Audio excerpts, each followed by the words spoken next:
दोस्त, कैसे आप लोग? नमस्कार सभी साथियों को। विद्यार्थी ऑनलाइन एजुकेशन हब अब आप लोगों के लिए प्रशासनिक सेवाओं के लिए भी तैयारी करवाने के लिए एक टीम का गठन किया है। और जिसमें आपको सभी को फायदा होगा फ्री ऑफ कॉस्ट, जिसमें कोई चार्जेस नहीं होंगे। तो अभी हम लोग यहाँ से आज शुरू करने वाले हैं बिहार बीपीएससी का जो एग्जाम होने वाला है उसके लिए प्रीवियस ईयर का क्वेश्चन। और उसमें भी हम सबसे पहले शुरू करने वाले हैं उसको मैथ और रीजनिंग वाले पार्ट, जो हर एग्जाम में लगभग 8 से 10 क्वेश्चन आते हैं, हर बार आ रहे हैं।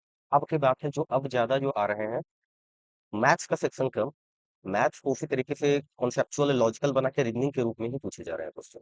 तो हमें इस चीजों पे भी ध्यान देना होगा कि कहाँ पे क्वेश्चन सब कैसे आ रहे हैं। तो अभी हम फिलहाल देखेंगे 17वीं बीपीएससी का जो क्वेश्चन पिछली बार एग्जाम हुआ था, उसके हम क्वेश्चन भी देखेंगे। चलिए शुरू करते हैं।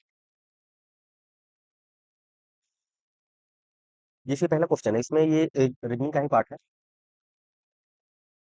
सबसे पहले इससे पूछ रहा है कि क्वेश्चन मार्क की जगह पे क्या होगा। चलिए देखते हैं क्या लॉजिक है इसमें।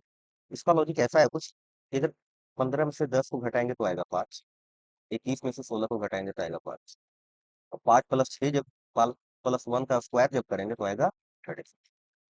उसी तरह से 13 में 10 घटाएंगे 3, फिर 10 में 7 घटाएंगे तो 3, फिर 3 + 1 करेंगे तो उसका स्क्वायर करेंगे तो ये आ जाएगा 16। उसी तरीके से 21 में से जब 14 घटाएंगे तो आएगा 7। तो अब भाई यहाँ पे कितना डालेंगे जिसमें से इतना घटाने के बाद 7 आने चाहिए। तो 15 में अगर हम बात करते हैं तो यहाँ पे आ जाएगा 15 प्लस जब 7 करेंगे तो यहाँ आ जाएगा 22। चलिए इससे हमारा ऑप्शन कौन सा है? ये 22 सही लॉजिक बैठ रहा है। 3 7 + 8 जब करेंगे यहाँ पे 7 + 1 का स्क्वायर, ये आ जाएगा 64। इसको दूसरे तरीके से भी अगर हम देख सकते हैं तो 16 + 15 31, 21 10 31, 13 7 20, 10 10 20, 15 21 36, 22 तो 14। तो इस तरीके से भी बैठ पा रहे हैं। चलिए अगला क्वेश्चन देखते हैं। एक दिन में घड़ी उसमें कितनी बार मेल खाती है? मतलब दिन भर में, एक दिन का मतलब 24 घंटे की बात। तो घड़ी की सुई जो है 12 घंटे में 11 बार आपस में मेल खाती है, तो 24 घंटे में 22 बार मेल खाएगी। जैसे देखिए घड़ी की सुई को काउंट कीजिए तो ये 12 घंटे में 11 बार देखिए मेल खाएगी, ओवरलैप करेगी। यहाँ काउंटिंग बता रहा है यहाँ पे।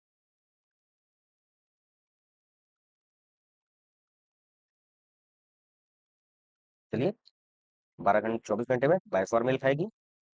अगला question, ये है तो अर्थमेटिक प्रोग्रेशन, बेसिक 10वां क्लास वगैरह में पढ़ना है ये चीज, लेकिन ये भी रीजनिंग के रूप में ही। 14वां पद क्या होगा? ठीक है, हम लॉजिक नहीं लगाते, हमें दो तरीके हैं इसके। फॉर्मूला है 14वां पद का निकालने का। तो A14 अगर हमको निकालना है तो इसका फॉर्मूला होता है A + n - 1 × d। ठीक है, तो यहाँ पे A बराबर है 14, D बराबर हो जाएगा हमारा 10 - 14 बराबर -2। n बराबर हमें दिया हुआ है 14, 14वां पद निकालना है। देखिए थोड़ा सा एक चीज और कंफ्यूज किया है। हर जगह देखिए A भी 14 दिया है, 14वां पद भी निकालना है, थोड़ा सा कंफ्यूज नहीं है, कहीं भी आप कैलकुलेशन में गलतियां करें। तो सिंपल हमें A14 निकालना है। A14 बराबर हो जाएगा, A कितना है 14 + n - 1, 14 - 1 × -4, 14 + 13 और -4 मल्टीप्लाई इसमें हो जाएगा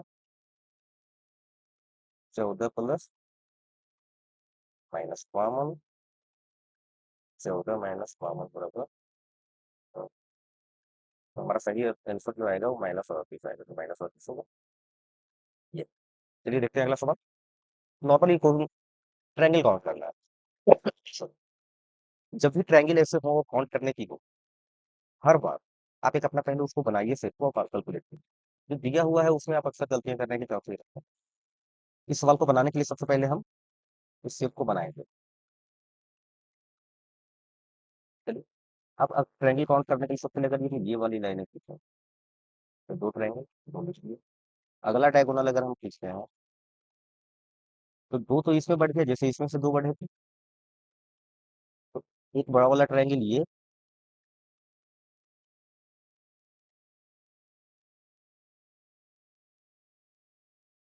दूसरा बड़ा वाला ट्रायंगल ये, तो 2 ट्रायंगल और बढ़ने पड़ गए। अब छोटे ट्रायंगल कितने बने?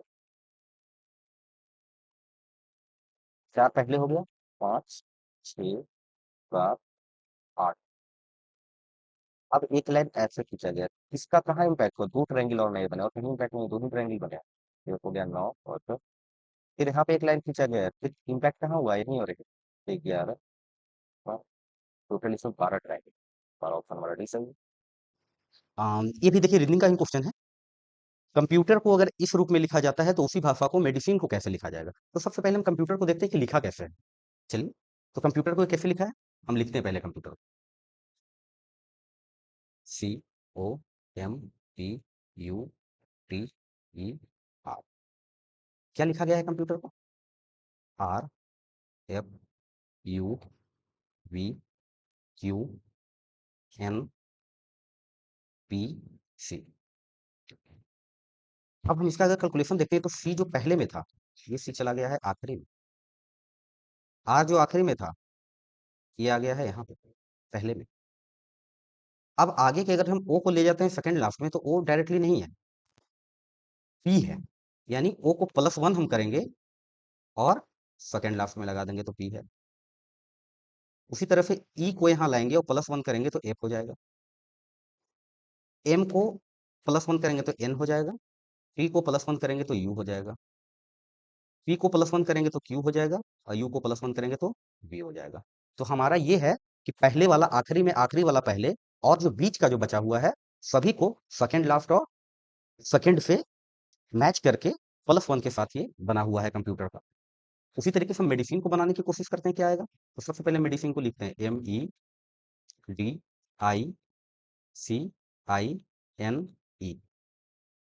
क्या था सबसे पहले? आखिरी वाला पहले, ठीक है, पहले वाला आखिरी में। तो सबसे पहले अब हम ये देखते हैं, पहले वाला आखिरी में, आखिरी वाला पहले, तो ई कितने में पहले है? ई 2 में। पहले में देखिए 2 में ई है, सी में और डी में। तो ये दो आंसर तो हमारा पहले ही कट गया कि ये दोनों कभी ऑप्शन में हो ही नहीं सकता। हम जब मैथ में कोई भी रीजनिंग या मैथ कोई भी बनाते हैं ना, तो इस चीजों पे भी हम ध्यान ध्यान रखते हैं कि कैसे हम सही आंसर को चुनें। कभी कभी हमारी कैलकुलेशन में भी गलतियां हो जाती हैं। तो अब अगला करते हैं।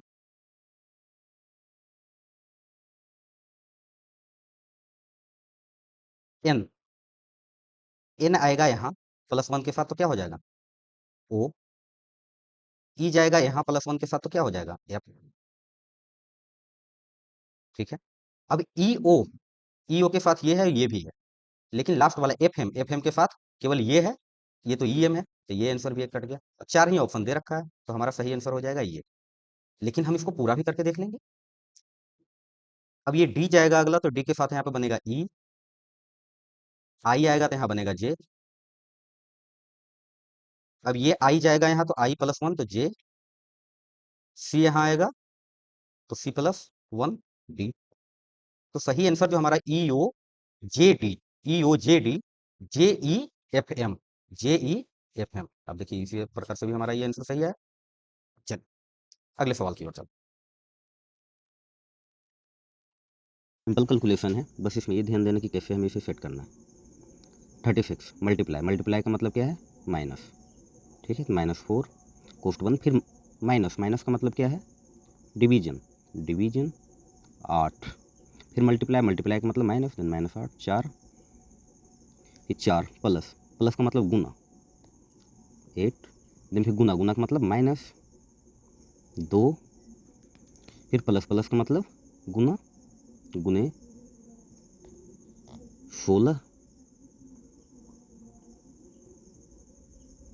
फिर भागा, भाग का मतलब +1। अब सिंपल इसको हम कैलकुलेट करेंगे। नॉर्मल कैलकुलेशन 32 डिवीजन 8 -4 बटे 8 चौक 32 -16 दूना 32 +1। सिंपल बोर्ड में लगा के हमने कर दिया। अब इसमें डिवाइड करेंगे तो 8 चौक 32, तो ऊपर आ जाएगा 4 - 4 बटे 32 - 32 0 +1 0/1। अगर हम कोई भी चीज़ में भाग देते हैं जीरो में किसी भी अंक से, तो आता है 0। ये देखिए क्वाड्रेंट का क्वेश्चन है।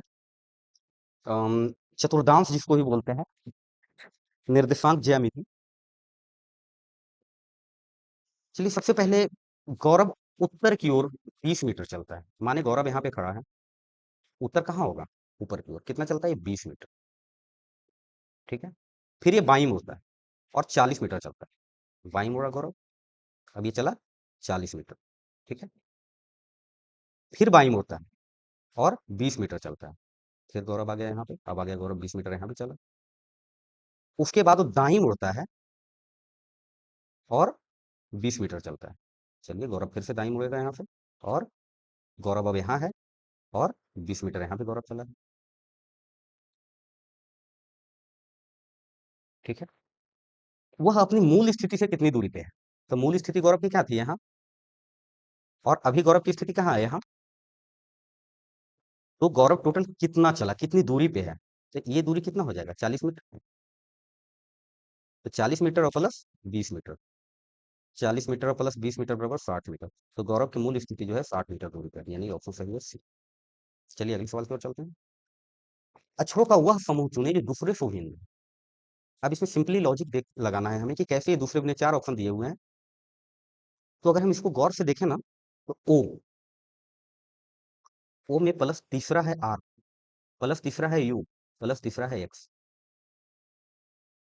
तो अब देखिए जैसे पी एस वी दूसरा ऑप्शन, तीसरा है C F I L, plus तीन पे सही आ रहा है, चौथा जे एम पी एस, इसके अनुसार से सब प्लस तीन पे है। लेकिन ये वाला जब ऑप्शन हम देखते हैं पी एस वी एक्स, ये तो पी के बाद एस है तीन पे, इसके बाद पी यू वी, ये भी है प्लस तीन पे, प्लस तीन पे एफ है, फिर प्लस तीन पे बी है, वी के प्लस तीन कितना होगा,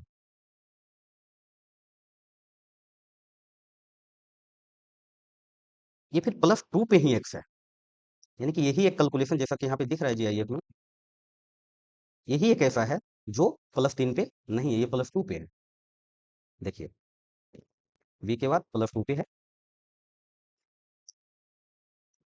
तो हमारा सही आंसर होगा यही, तीनों में विन है, बाकी तीनों में मैच कर रहा है, ये भी ये भी ये भी, तो हमारा सही आंसर होगा ये, दूसरे से विन। बुधवार है तो 3 मार्च 1996 कौन सा दिन, कैलेंडर का क्वेश्चन है, रीजनिंग ही है। चलिए सबसे पहले निकालते हैं कि 1 फरवरी 1996, तो 1996 जो है ये लीप ईयर, 1996 लीप ईयर।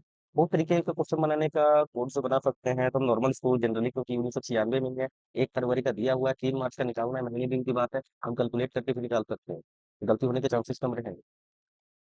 तो चलिए सबसे पहले इसको अगर हम नॉर्मली, एक छियान लीप ईयर है, मतलब फरवरी 29 दिन का होगा, तो 1 फरवरी को वेडनेसडे है, बुधवार है, तो इसको प्लस 7 जब करेंगे, तो ये 8 फरवरी को भी बुधवार हो, फिर प्लस 7 करेंगे, तो ये 15 फरवरी को बुधवार होगा, 7 दिन के बाद से, फिर 7 करेंगे, तो ये 22 फरवरी को भी हमारा बुधवार होगा, फिर 7 करेंगे, तो 29 फरवरी को भी हमारा बुधवार होगा।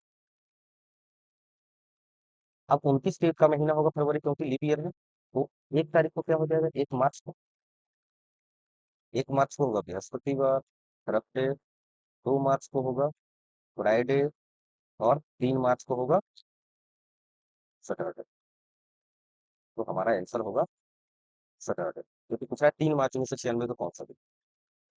इसी तरीकों को थोड़ा सा और शॉर्टकट में कर सकते हैं, लीप ईयर है तो 29 दिन का होगा, 3 मार्च, तो 29 में 3 ऐड कर दीजिए, 29 दिन 32, 32 को 7 से भाग दे दीजिए, तो 7 चौक 28, 4 दिन इसमें बच गए, तो पहला जो दिन होगा, जो पहला जो शेष होगा वो होगा वेडनेसडे, दूसरा होगा थर्सडे, तीसरा होगा फ्राइडे, और चौथा होगा सैटरडे, क्योंकि 29 दिन के बाद पूरा पूरी कटने के बाद 7 के बाद अगला दिन जो होगा वो वेडनेसडे, तो ऐसे ही बना सकते हैं। वो सही तरीका ये है कि गलती होने के चांसेस हमारे बिल्कुल नहीं है, हम पूरा दिन ही गिन ली उंगलियों पे, उसे भी आप बीच में निकाल सकते, लीप ईयर है तो 29 का होगा, फिर 3 मार्च के क्या, ये हमारा आखिरी आखिरी सवाल था इसका।